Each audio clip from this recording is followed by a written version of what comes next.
liberty, its idol of morality, its idol of justice, its idol of equality, service and sincerity.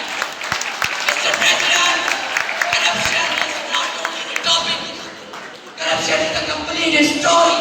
It's a story of destruction of morality.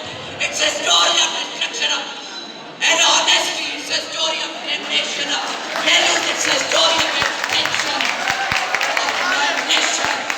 Mr. President, we all know the truth, but we remain silent. Why not let corruption fail? Mr. Honesty, we know that corruption needs morality, but we remain silent. We know that corruption hurts the progress and demoralizes our institution, Mr. President.